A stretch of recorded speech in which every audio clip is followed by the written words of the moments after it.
Journée mondiale des sols, mise à mal par l'agriculture intensive.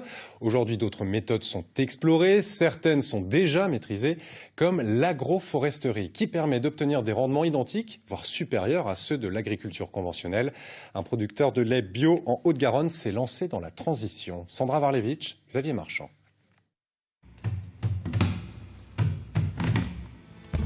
Je suis bien dans ma peau.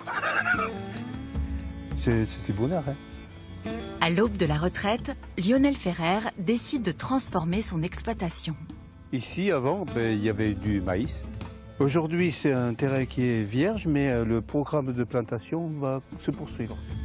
318 arbres plantés sur 6 hectares, selon les principes de l'agroforesterie. Sur de petites parcelles, l'association de plantes cultivées et d'arbres entourés d'un réseau de haies permet de créer un cercle vertueux. L'agriculture de demain doit être diversifiée. Et il y a plusieurs façons de diversifier et l'agroforesterie en est un pilier certainement. Oui. Les haies sont fondamentales dans ce nouveau paysage.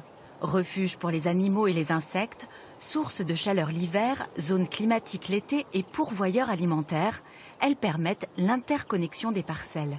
Rien n'est le fruit du hasard. C'est là que les oiseaux peuvent venir nicher. Le prédateur, là, il ne vient pas. Pourquoi ? À cause de ces aiguilles. Les oiseaux, les chauves-souris, constituent une armée de petits auxiliaires qui se nourrissent de parasites. L'usage de pesticides devient ainsi quasi nul. Quant à l'arbre, son rôle est essentiel. L'agroforesterie permet de fixer davantage de carbone. C'est essentiel à l'heure actuelle du changement climatique. Ça permet aussi de la régulation de l'eau et de la qualité de l'eau. Des connaissances qui modifient les pratiques. Ce peuplier, pour moi, il était gênant, j'allais le couper.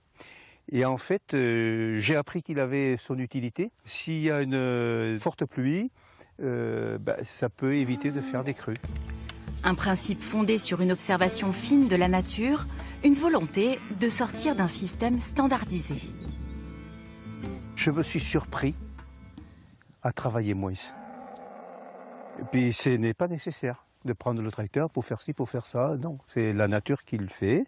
La nature est bien faite, il faut la comprendre. On n'a pas le gars qui vient avec l'ordonnance, on prescrit, on va acheter. Non, ça non.